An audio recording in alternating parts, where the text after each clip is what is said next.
Hello दोस्तों, welcome to the Movie Diaries. दोस्तों, आज की फिल्म है हर्टी पॉज। इससे पहले मैंने डॉग्स पर बनी मूवी हचिको अ डॉग टेल देखी थी और उस फिल्म ने सच में मुझे रोने पर मजबूर कर दिया था। और आज की फिल्म भी कुछ इसी तरह है, जिसे देख मेरी आंखें नम हो गई। चलिए एक्सप्लेनेशन शुरू करते हैं। दोस्तों, कहानी की शुरुआत में हम देखते हैं रात का समय है। एक लड़का एक घर के बाहर से एक डॉग के बच्चे को उठाता है। उसने 2 दिन पहले ही जन्म लिया है। वो उसे अपनी शर्ट में छिपा लेता है और वहाँ से लेकर भाग जाता है। उस लड़के की उम्र 11 साल है। उसका नाम चैन है। उसने ये डॉग अपनी बहन के लिए चुराया है। उसकी बहन का नाम सोई है। चैन की माँ उसे कुछ वक्त पहले ही छोड़ के चली गई थी, इसलिए वो अपने अंकल आंट के साथ ही रहता है। सोई उस पपी को देख काफ़ी खुश होती है, क्योंकि चैन ने उससे वादा किया था कि वो उसके 6वें बर्थडे पर उसे एक डॉग ला कर देगा। सोई कहती है हम इसका नाम हर्टी रखेंगे, क्योंकि सोई ने अपनी माँ से प्रे किया था कि वो उसके लिए एक डॉग लेकर आए। शायद माँ ने उसकी प्रार्थना सुन ली। सोई के चेहरे पर मुस्कान देख चैन भी काफ़ी खुश था। हर्टी की अभी आंखें भी ठीक से नहीं खुली थी और उसने अभी चलना भी शुरू नहीं किया था। सोई और चैन उसका काफ़ी ख्याल रखते थे। चैन के स्कूल जाने पर सोई अकेली हो जाती थी, पर अब उसके साथ हर्टी था। अब उसने थोड़ा चलना शुरू कर दिया था। हम देखते हैं महीने बीत गए हैं। हर्टी बड़ा हो चुका है। वो तीनों दिन भर साथ खेलते थे। थोड़े दिन बाद हम देखते हैं अब हर्टी काफ़ी बड़ा हो गया है। सुबह चैन सोई से पूछता है कि आज उसने फिर से बिस्तर गीला कर दिया, पर सोई कहती है ये काम हर्टी का है। चैन को पता था सोई झूठ कह रही है। वो सोई के बैग से उसके गीले कपड़े निकाल कर दिखाता है। पकड़े जाने पर सोई रोने लगती है। तभी उसकी आंट वहाँ आ जाती है। वो उनके पड़ोस में ही रहती थी। वो उनके लिए खाना ले आया करती थी। सोई गुस्सा होकर कमरे में चली जाती है। चैन उसे खाने पर बुलाता है, पर अब भी सोई उस पर नाराज़ है। चैन बताता है वो स्कूल जा रहा है, आते वक्त वो उसके लिए आइसक्रीम ले आएगा। सोई उसकी बात मान जाती है।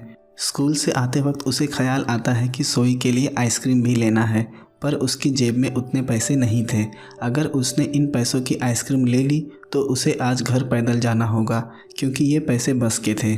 यहाँ सोई हर्टी के साथ बस स्टॉप पर चैन का इंतज़ार कर रही है। वो देखती है चैन एक थैला लेकर भागता हुआ आ रहा है। वो देखती है उसमें आइसक्रीम पिघल गई है। ये देख वो रोने लगती है। चैन उसे समझाता है उसके पास बस से आने के पैसे नहीं बचे थे, पर वो पिघली आइसक्रीम भी खा सकती है। सोई उस आइसक्रीम को फेंक कर रोने लगती है। हर्टी जाकर उस आइसक्रीम को खा लेता है और उसके मुंह पर थैली फंस जाती है। ये देख सोई हंसने लगती है। उसे हंसता देख चैन भी हंसने लगता है। वहाँ से फिर वो साथ घर चले जाते हैं। दूसरे दिन तीनों खाने पर बैठे थे। सोई उससे पूछती है क्या हम गरीब हैं? चैन कहता है ये उससे किसने कहा? वो बताती है बगल में रहने वाली ग्रैनी अक्सर ये कहा करती है।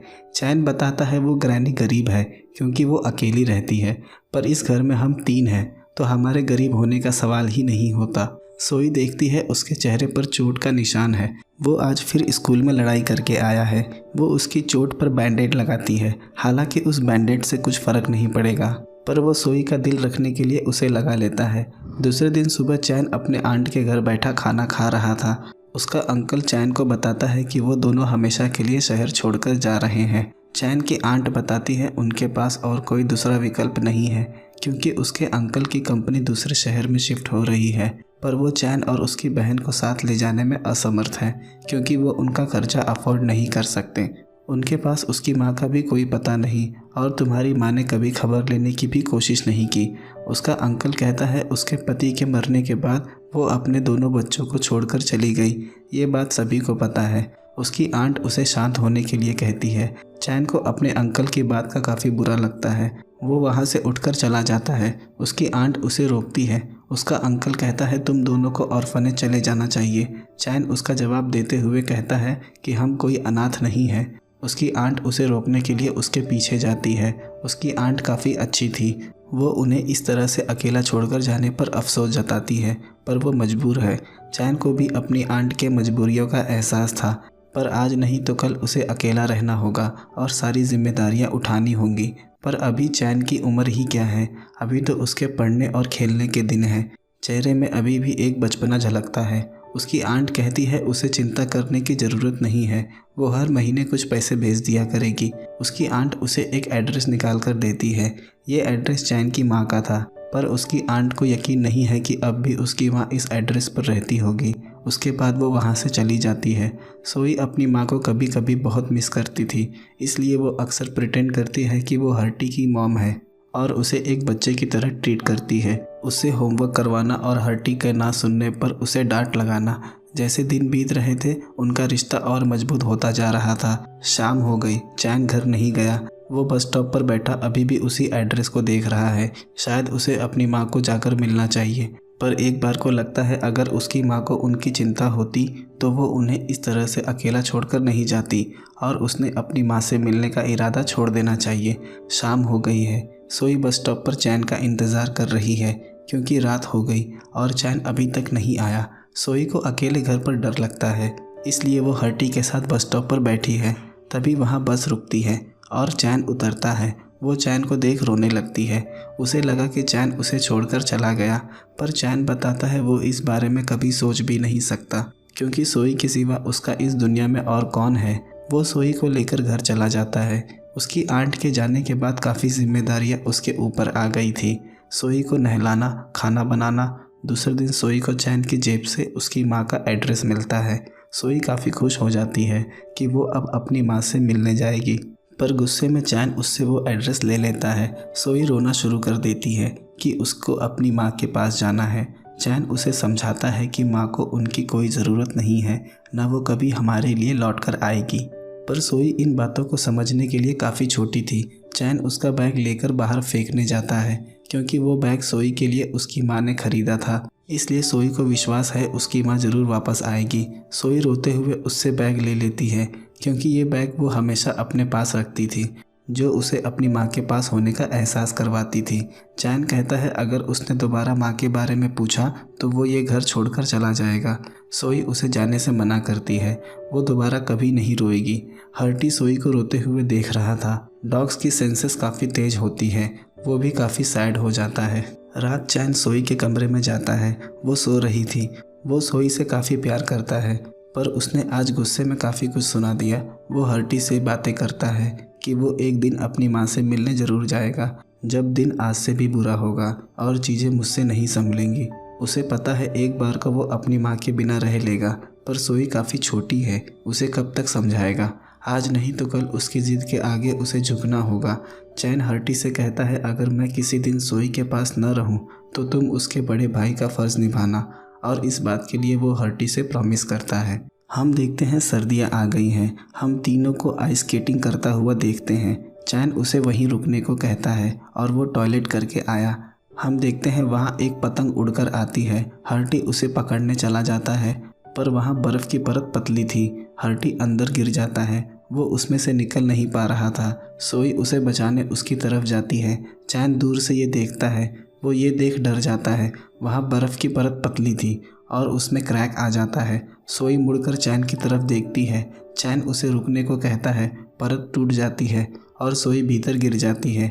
चैन सोई को बचाने जाता है, पर कुछ लोग उसे पकड़ लेते हैं क्योंकि वहाँ उसे भी खतरा था।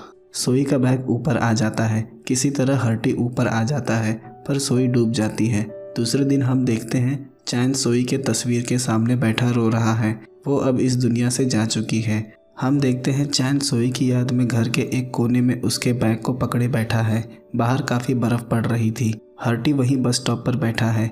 दूसरे दिन हर्टी घर में आ जाता है। चैन उसे देख गुस्सा हो जाता है और उसे मारता है। उसे वहाँ से भगा देता है। अगर दोबारा वो उसे घर के आसपास भी दिखाई दिया तो वो उसकी जान ले लेगा। वो सोई की मौत का जिम्मेदार सिर्फ हर्टी को मानता है। उसे ही बचाने में उसकी जान गई। चैन अब शायद अपनी माँ से मिलने जा रहा था। जाते वक्त हर्टी फिर उसके पीछे जाने लगता है। वो उसे पत्थर मारकर भगाता है, पर वो फिर भी वहाँ से नहीं जाता। चैन ने सोई का बैग भी लिया है। हर्टी उसका पीछा करते हुए रेलवे स्टेशन तक पहुँच गया था। वो चैन को भौंककर आवाज़ देता है, पर चैन उसे अनदेखा कर उस ट्रेन में बैठ जाता है। हर्टी प्लेटफॉर्म पर उसे ढूंढता रहता है। ट्रेन शुरू होने पर वो चैन को उसमें बैठा देखता है और उस ट्रेन के पीछे भागने लगता है। शायद ये चैन और सोई का प्यार ही था जो हर्टी चैन का साथ छोड़ने को राजी नहीं। उसने 3 दिनों से कुछ खाया भी नहीं, ऊपर से उसकी मार भी खाई, पर वो चैन से मिलने के लिए ट्रैक पर भागता जा रहा था। अगला दृश्य हम बुसन शहर का देखते हैं। चैन उस एड्रेस पर आकर डोरबेल बजाता है, पर दरवाज़ा नहीं खुलता। शायद भीतर कोई नहीं था। निराश होकर वो वहीं सीढ़ियों पर बैठ जाता है। रात हम ट्रैक पर हर्टी को देखते हैं। वो ट्रेन का पीछा करते करते भूषण शहर आ गया था। थोड़ी देर बाद उसकी माँ वहाँ एक शख्स के साथ आती है। चैन उसे आवाज़ देता है। वो चैन को भीतर बुलाती है, पर उसे चैन को वहाँ देख कुछ ज़्यादा खुशी नहीं हुई। उसकी माँ कहती है वो उसकी आंट का सारा कर्ज उतार देगी जो भी उसने उन दोनों पर किए हैं, पर चैन बताता है उसे पैसे नहीं चाहिए। वो चैन से कहती है कि उसे इस तरह से यहाँ नहीं आना चाहिए था। वो उस शख्स के साथ रिलेशन में है। चैन अपनी माँ को लेकर बिल्कुल ठीक था। उसे उनकी ज़रा भी फिक्र नहीं। उसने सोई के बारे में भी अभी तक नहीं बताया। वो रात देखता है उसकी माँ बैठ के शराब पी रही है। सुबह हम देखते हैं हर्टी अभी भी ट्रैक पर भटक रहा था। वो एक घर के पास पहुंचता है। उसे एक कटोरा दिखता है। वो उसे उठाकर वहां काम कर रहे शख्स के पास जाता है कि वो उसमें उसे कुछ खाने को दे दे, पर वो शख्स उसे मार के भगा देता है क्योंकि घर पर वो अक्सर ऐसे ही किया करता था। वहाँ से वो देखता है एक शख्स एक थैले में कुछ खाने को ले जा रहा है। वो उसे लेकर भाग जाता है और उसे खाकर अपनी भूख मिटाता है। सुबह चैन की माँ उसके कमरे में आती है। वो एनवेलप में कुछ पैसे उसके पास रख देती है और कहती है कि ये वो आंट को ले जाकर दे दे और वो कुछ दिनों में अमेरिका जा रही है, दोबारा लौटकर नहीं आएगी। चैन सोने का नाटक कर रहा था। इतना कहकर उसकी माँ वहाँ से चली जाती है। हम देखते हैं चैन की आंखों से आंसू बह रहे हैं। चैन सोई का बैग लेकर बैठा है और उसे बता रहा है कि उसकी हिम्मत नहीं हुई कि वो सोई के बारे में अपनी माँ से कुछ बताए। वो सभी पैसे वहीं छोड़कर निकल जाता है। वो यहाँ पैसों के लिए आया ही नहीं था। उसे लगा था शायद उसकी माँ उसे देख गले लगा लेगी, पर यहाँ सब कुछ अलग था। हम देखते हैं चैन बस में है। वहाँ बस में एक लड़के और लड़की को देखते हैं जो उसकी उम्र के थे। वो लोगों से पैसे मांग रहे थे क्योंकि उनका कोई घर बार नहीं है। चैन उन्हें कुछ पैसे दे देता है। हर्टी भी चैन की तलाश में वही सड़कों पर भटक रहा था। हम देखते हैं चैन की माँ उस शख्स के साथ अमेरिका जाने की तैयारी कर रही है। चैन बस से उतर वहीं बैठ जाता है। वो दोनों लड़के लड़की वहाँ आ जाते हैं। वो लड़की उसे बर्गर दिलाती है और कहती है कि उसकी आज अच्छी कमाई हुई है। वो बताती है हमारा एक ग्रुप है जो साथ ही रहता है, वो चाहे तो साथ आकर रह सकता है। वो लड़की उसे अपने बॉस के पास ले जाती है। उसके बॉस का नाम मॉक था। वो सभी बच्चों से सड़कों पर भीख मंगवाता था। वो चैन को खाने को देता है। जब वो उससे बैग के बारे में पूछता है तो वो बताता है ये उसकी बहन का बैग है और ये उसे नहीं दे सकता। चैन उस बैग को लाकर सड़क के एक लॉकर में रख देता है, पर लॉकर बंद करते वक्त उसे याद आता है कि सोई को अंधेरे से डर लगता है, इसलिए वो उस बैग के साथ टॉर्च जलाकर रख देता है। वहीं सड़क के उस पार हर्टी उसे देख लेता है, पर चैन उसकी आवाज़ नहीं सुन पाता। हर्टी जब उस लॉकर के पास पहुंचता है तो चैन वहां से जा चुका था। हर्टी को पता चल जाता है कि इसमें सोई का बैग है। वो उस लॉकर से चिपक जाता है क्योंकि सोई उससे बहुत प्यार करती थी। सुबह तक वो उसी लॉकर के पास बैठा होता है, शायद वो बैग लेने फिर आएगा। हम चैन को और उस लड़की को ट्रेन में देखते हैं। अब उसने भी उनके साथ भीख मांगना शुरू कर दिया था, जैसा कि वो लड़की मांगा करती थी कि उसके माँ बाप नहीं है, वो अकेली है। पर चैन सच में रोने लगता है। सब उसे पैसे देते हैं। स्टेशन पर पुलिस उनके पीछे लग जाती है क्योंकि कोरिया में भीख मांगना इलीगल है। वो भागते वक्त पैसे फेंक देता है। वो कहती है इसके लिए बॉस तुम्हें मार देगा। वो देखते हैं लॉकर के पास काफ़ी लोगों की भीड़ जमा है। वहाँ स्ट्रीट डॉग्स को पकड़ने वाले आए थे। चैन हर्टी को देख पहचान जाता है और उन्हें उसे छोड़ने के लिए कहता है। उसके बाद हर्टी उसके पीछे पीछे जाने लगता है, पर चैन ने बस उसकी जान बचाई थी। वो उसे वहाँ से जाने के लिए कहता है, पर हर्टी उसके पीछे पीछे मॉक के यहाँ तक आ जाता है। अब वो लड़की भी हर्टी को अपने साथ ले जाया करती थी, पर चैन अब भी हर्टी से बात नहीं करता। उसके दिल में अब भी हर्टी के लिए जगह है, पर वो दिखाता नहीं। एक दिन बस में जाते वक्त हर्टी को एक छोटी लड़की दिखाई देती है। उसके पास भी सोई जैसा बैग था। हर्टी ये देख भौंकने लगता है। चैन उसे देखता है और उसे पता चलता है कि हर्टी अब भी सोई को नहीं भूल पाया है, क्योंकि वो जब छोटा था तब से उसने बस सोई को ही देखा था। वो अपना अधिकतर समय सोई के साथ ही बिताता था। रात मॉक उस लड़की को मारने जाता है क्योंकि आज उसने कम पैसे लाए थे, पर चैन बीच में आ जाता है। वो कहता है कि वो इस तरह से उनसे भीख नहीं मंगवा सकता। इस बात पे मॉक उसे काफ़ी मारता है। ये देख वहीं बंधा हुआ हर्टी उस पर भौंकने लगता है। उसके भौंकने पर मॉक हर्टी को भी मारता है। दूसरे दिन जब चैन सभी बच्चों के साथ बाहर गया था, यहाँ मॉक हर्टी को ज़बरदस्ती एक पिंजरे में डाल देता है और उसमें अपने वाइल्ड डॉग को छोड़ देता है, पर हर्टी उससे अपना बचाव नहीं कर पाता क्योंकि वो काफ़ी कमज़ोर हो चुका था। शाम वो उसे लाकर एक कचरे के ढेर में फेंक देता है। वो बुरी तरह से घायल हो चुका था। उसके शरीर पर काफ़ी चोट के निशान थे। रात जब चैन वापस आता है तो मॉक के आदमी हर्टी के बारे में बात कर रहे थे। चैन सुन लेता है। उसके पूछने पर वो बताते हैं उसे एक कचरे के ढेर में फेंक दिया।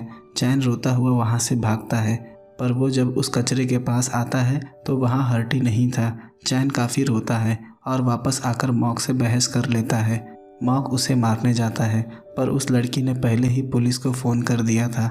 वो बाकी बच्चों को लेकर वहाँ से भाग जाता है। सुबह चैन और वो लड़की पुलिस स्टेशन में बैठे थे। पुलिस उन्हें फैसिलिटी में भेजने का तय करती है क्योंकि उनका कोई पेरेंट्स रिकॉर्ड नहीं था। पर चैन वहाँ से जाने का तय करता है क्योंकि उसे हर्टी को तलाश करना है। जाते वक्त वो लड़की अपना नाम ली बताती है और कहती है क्या ये नाम उसे याद रहेगा और अगर वो दोबारा दिखे तो क्या वो उसे भाई कह के बुला सकती है। इस पर चैन हाँ में जवाब देता है। उसकी आंखें भरी हुई थी। ली उसे जाता हुआ देख भावुक हो जाती है। चैन जाकर उस लॉकर से सोई का बैग लेता है। वो जब वहाँ से जाने लगता है तो मॉक वहाँ आ जाता है और चैन को पकड़ कर ले जाने लगता है। चैन वहाँ से भागने लगता है, तभी मॉक उसके पीछे अपना डॉग छोड़ देता है। वहाँ हर्टी आकर उस डॉग पर भौंकने लगता है। चैन उसे देख लेता है और हर्टी के साथ वहाँ से भागने लगता है। भागते वक्त मॉक के डॉग का एक्सीडेंट हो जाता है और उसकी मौत हो जाती है। पर चैन और हर्टी वहाँ से भागने में कामयाब हो गए थे, पर हर्टी अभी भी चैन के पास जाने से घबरा रहा है। पर अब चैन का गुस्सा लगभग ख़त्म हो चुका है। वो उसे प्यार से सहलाता है। वो दोनों उस दिन बुशन की सड़कों पर काफ़ी इंजॉय करते हैं। काफ़ी दिनों बाद चैन ने खुद को इतना खुश महसूस किया था और उतना ही खुश था हर्टी। यहाँ हम देखते हैं चैन की माँ वीज़ा के लिए अप्लाई कर रही है, पर उस फॉर्म में लिखा था कि उसके बच्चे नहीं हैं। ये देख वो इमोशनल हो जाती और उसे अपने दोनों बच्चों की याद आने लगती है। हम देखते हैं चैन को काफ़ी तेज़ बुखार है और उसे ठंड लग रही थी। हर्टी उसे पेपर से ढक देता है और वो उसके लिए खाना चुरा कर ले आता है। हम देखते हैं अब हर्टी को आंखों से साफ नहीं दिखाई दे रहा था। वो चैन के पीछे चलते चलते रुक जाता है और अपनी आंखों को मसलने लगता है। चैन उसकी आंखों को देखता है और उसे डॉक्टर के पास ले जाता है। डॉक्टर बताता है ये एक्यूट ग्लोकोमा है और कुछ दिनों में इसकी आंखों की रोशनी पूरी तरह से चली जाएगी। रात चैन उसे लेकर सड़कों पर बैठा उससे सोई के बारे में बातें कर रहा है। चैन उसे वहीं रुकने को कहता है। तब तक वो कुछ खाने को ले आता है, पर हर्टी उसके पीछे आता है। चैन उससे कहता है कि उसे फॉलो करना उसकी आंखों के लिए ठीक नहीं है, पर वो चैन से आकर चिपक जाता है। उसे लगता है चैन उसे छोड़कर फिर चला जाएगा। ये जान चैन रोने लगता है और वादा करता है वो उसे कभी अकेला नहीं छोड़ेगा। उसने चैन के लिए काफ़ी तकलीफ़ें झेली हैं और न दिखाई देते हुए भी उसने चैन का ख्याल रखा। वो अब चाह के भी उसे नहीं छोड़ सकता। चैन रोते हुए उसे बताता है वो जब भी उसकी तरफ देखता है उसे सोई की बहुत याद आती है। हम देखते हैं चैन की माँ अपने घर वापस आ गई है और घर में रखी हुई पेंटिंग देख रोने लगती है जो चैन ने बनाई थी, पर चैन और सोई वहाँ नहीं थे। यहाँ हम देखते हैं अपने डॉग के मरने के बाद मॉक काफ़ी गुस्से में था। वो सबवे के नीचे चैन को देख लेता है, पर हर्टी उसे भौंकने लगता है। चैन को काफ़ी तेज़ बुखार था। वहाँ ऑफिसर आकर उसे पुलिस स्टेशन लेकर चला जाता है। हम देखते हैं मॉक छिपकर पुलिस स्टेशन में घुस जाता है और चैन को लेकर वहाँ से भागने लगता है। हर्टी उसकी गाड़ी का पीछा करता है। उसे ठीक से साफ कुछ दिखाई भी नहीं दे रहा था, फिर भी वो उसका पीछा करता है। वो चैन को ले जाकर एक कांच के बॉक्स में डाल देता है और उसमें पाइप से पानी भरता है। वहाँ हर्टी पहुंचकर उस पाइप को निकाल देता है। उसके बाद मॉक हर्टी को लोहे की रॉड से काफ़ी मारता है। तभी पीछे से चैन उसके सर पर मार के उसे वहीं बेहोश कर देता है। चैन देखता है हर्टी को काफ़ी चोट लगी है और वो उठ नहीं पा रहा है। वहाँ पुलिस और एम्बुलेंस आ गई थी। चैन हर्टी को लेकर हॉस्पिटल जाता है। वो डॉक्टर बताती है ये अब ज़्यादा दिनों तक नहीं जिएगा और ये काफ़ी दर्द में है। डॉक्टर कहती है अगर तुम चाहो तो मैं इसे एक पेनलेस डेथ दे सकती हूँ। चैन रोने लगता है। वो कहता है कि हर्टी मजाक कर रहा है, इसकी मजाक करने की आदत अभी तक गई नहीं। ये दर्द में नहीं है, बस दर्द में होने का नाटक कर रहा है। चैन की बातों में एक दर्द था। चैन को ढूंढते हुए उसकी माँ उस हॉस्पिटल में आ गई थी। वहाँ ऑफिसर सोई का बैग उसको लाकर देता है। उसकी माँ को सोई के बारे में भी पता चल चुका था। यहाँ चैन हर्टी से बातें कर रहा है। अब वो दोनों घर जाकर आराम करेंगे। वहाँ चैन की माँ आ जाती है। वो रो रही थी, उसे अपनी गलती का एहसास था, पर वो सभी चीज़ों के जिम्मेदार अपनी माँ को मानता है। वो कहता है क्या वो सोई को ज़िंदा कर सकती है, क्या हर्टी को मौत से बचा सकती है, पर उसकी माँ अपनी सारी गलतियों को मान लेती है। चैन हर्टी को लेकर अपने घर आ जाता है और उसका काफ़ी ख्याल रखता है, पर अब हर्टी उठ बैठ नहीं पाता, ना ही उसके मुंह से कोई आवाज़ निकलती। एक सुबह चैन देखता है हर्टी दरवाजे पर गिरा है, शायद वो कहीं जाना चाहता था। चैन समझ जाता है, वो उसे उसी बस स्टॉप पर ले जाता है जहाँ सोई और हर्टी चैन का घंटों इंतज़ार किया करते थे। वहाँ चैन उससे कन्फेस करता है कि उसने बचपन में उसे चुराया था, क्योंकि सोई को उसके 6वें बर्थडे पर एक डॉग चाहिए था। अब वो सही था कि गलत, ये तो वो नहीं जानता, पर हाँ, उसके साथ बिताया हर एक दिन उसकी ज़िंदगी का सबसे खूबसूरत दिन था। और सोई के जाने के बाद वो हर्टी से बिल्कुल नाराज़ नहीं था। वो खुद पर गुस्सा था क्योंकि वो सोई को नहीं बचा पाया और उसने अपना सारा गुस्सा हर्टी पर उतारा। चैन उससे माफ़ी मांगता है। कुछ देर बाद हर्टी हिलना बंद कर देता है। अब हर्टी इस दुनिया से जा चुका था। ये देख चैन ज़ोर ज़ोर से रोने लगता है। अब चैन की माँ भी उसके साथ रहने लगती है। एक दिन वो बैठा था, घर के भीतर से एक ड्राइंग उड़कर आती है। वो काफ़ी वक्त पहले सोई ने बनाई थी। उसमें उसका पूरा परिवार था और साथ ही हर्टी भी था। ये देख चैन की आंखें एक बार फिर भीग जाती है। चैन को एक आवाज़ सुनाई देती है। वो आवाज़ सोई की थी। वो कहती है मैं जहाँ भी हूँ ठीक हूँ, अब हर्टी भी उसके साथ है और वो उसकी चिंता ना करे। आखिरी दृश्य में चैन दोनों को एक साथ देखता है और फिल्म इसी दृश्य के साथ ख़त्म हो जाती है। दोस्तों, अगर कहानी पसंद आई हो तो वीडियो को लाइक, शेयर और चैनल को सब्सक्राइब ज़रूर कर दें। मिलते हैं अगले वीडियो में एक नए एक्सप्लेनेशन के साथ।